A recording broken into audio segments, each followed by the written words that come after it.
some soft tissue stuff in the summer. But nothing I'm expecting to be a big challenge next week. And then probably, I think before I talk, I think Cohen's the only guy with a major surgery, right, that bled into the summer. He's I don't know when he's going to be ready, but he's doing really well. So, but he hasn't played football and he hasn't, been out doing football stuff. So,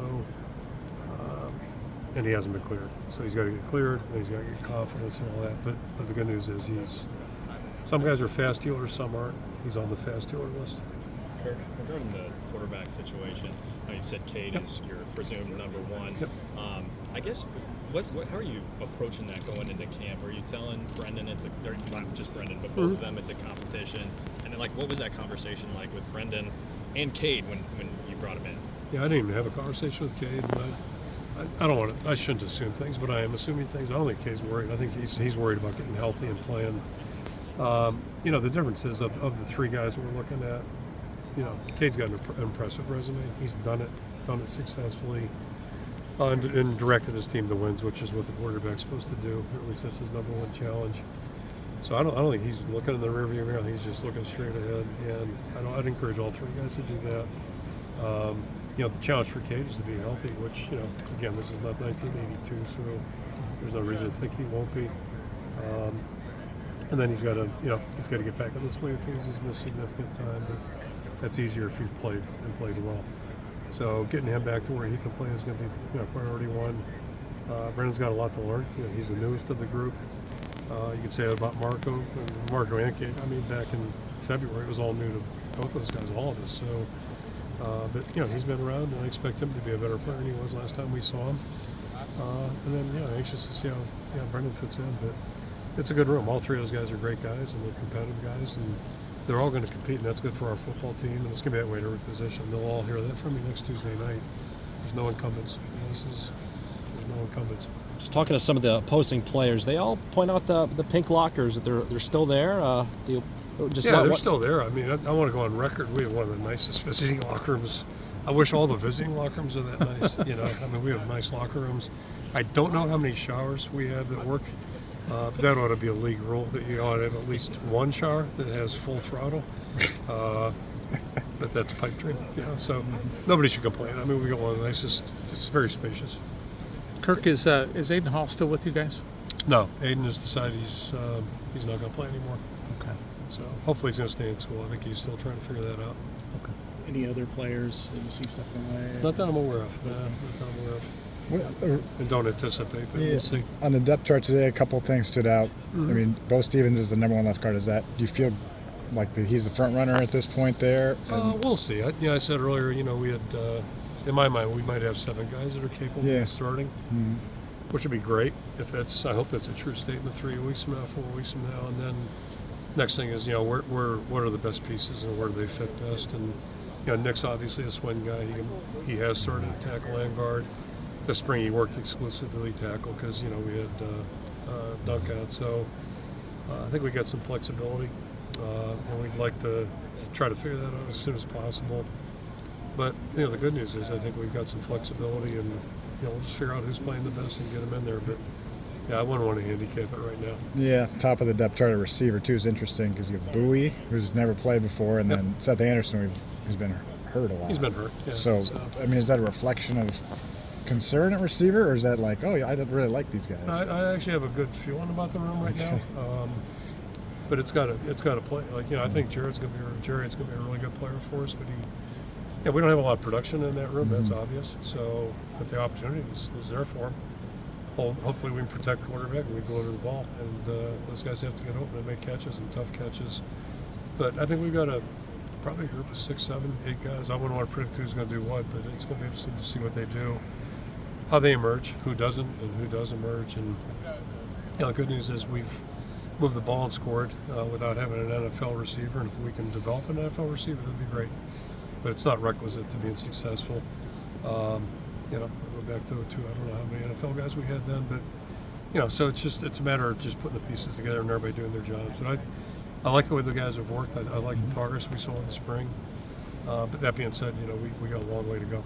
Also on the depth chart, John Nestor with that first team spot. Kind of what have you seen from him, and where do you see that kind of competition standing right now? It's not necessarily like the line, but it's kind of like the line. We got good competition at corner right now, and the good news there is we weren't sure what we had at the start of spring practice. So now that we've gone through spring, I think we all feel pretty good about John as a football player. And it's going to be a good competitor of Deshaun, obviously, Jamari. So TJ had a really good spring. So all of a sudden I think we've got some competition, whereas we were worried, do we have any depth? And I think we got a chance.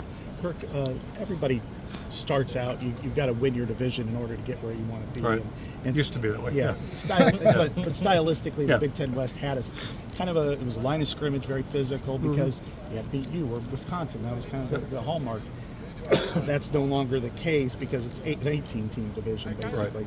Right. Has that changed any kind of thought process, way to attack, way to recruit, anything, because you're now an 18-team conference as opposed to a 17 division? Yeah, not really. I think the logistics of the play, the travel, those kinds of things are probably more impactful and important. I don't think it's really going to impact the way we're thinking. We'll play the way we think is best for us to play. It gives us the best advantage of winning. And, all three phases are connected that way. And, other people do it the other way. And I made the example earlier, there's a reason Bob hired Mike Leach to go to Oklahoma. Mm-hmm. He had played against some, Kentucky, maybe wasn't on the same level as some teams they competed with.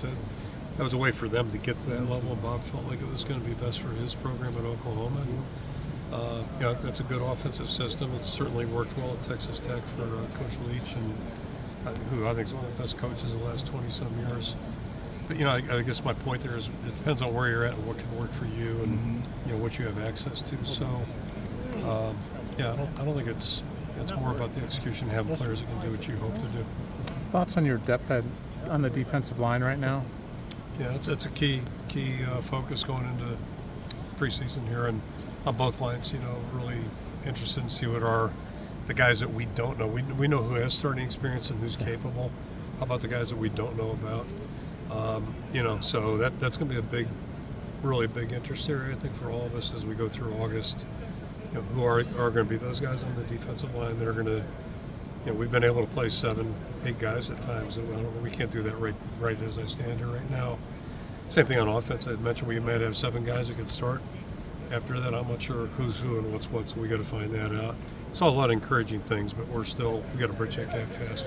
It appears that defensive end looks solid, whereas D tackle is more of a question mark. Would you agree with that? Yes and no. The potential's there, I think, at all 4 spots. We haven't seen enough yet to say, okay, so-and-so's going to get 20 snaps this game. Has there been any thought at putting Brian Allen at the 3 tech as opposed to playing? Yeah, but we're not exactly deep at end either. So it's. I think we got the guys in the right spots, and I don't know how much 2 positionals type stuff we'll do with the guys that are backups. Maybe some of the starters, but not the backups. Keontae's done that. No big deal. Has it been different or whatever without Brian? It's a totally different transition. Not having him around 12 years. How have you adjusted, I guess, to not having him around? Life goes on. Robert Frost said that. I quote him a lot, And I added to it, life comes at you. So, life comes at you, deal with it, and then life goes on. My focus for him right now is just to, hope things really go well for him this season. There's reason to think they will. And, certainly wish him the best on a couple levels. And then, as far as it pertains to us, life has gone on, and we're full speed ahead, and that's the way you have to be. I don't want to sound callous, but it's just, it's how it has to be. We all have to go on with our lives. What's kind of stood out to you with Abdul? I think this is now going to be his 3rd year on staff. What has he added to the staff? I just am so impressed with him. I always was as a player, and I've told the story before. The first time I saw him in the practice field, he's one of those guys that, within a short amount of time, I'll make this guy's better than I thought he was, when he got here. Because you're not always 100% sure. But he from there just kept getting better. So he's one of the best players we've had. When I say player, not just a producer on the field, but the kind of person, leader, all those kinds of things. And I see the same attributes transition or correlate in his coaching. He cares about the right things. He cares about, first and foremost, the people he works with, starting with our players. Great staff member. He is a believer. Not that we're trying to brainwash people, but there are certain things we believe in the program. And he's on board 100%. And he's a really good football coach. He's extremely inquisitive. He has good observations, and he asks questions that are really good. And he's made that adjustment, which to me, I think sometimes that can be overstated. This position, that position, but he's a really good staff member. So he's got a great future. I'm really happy for him.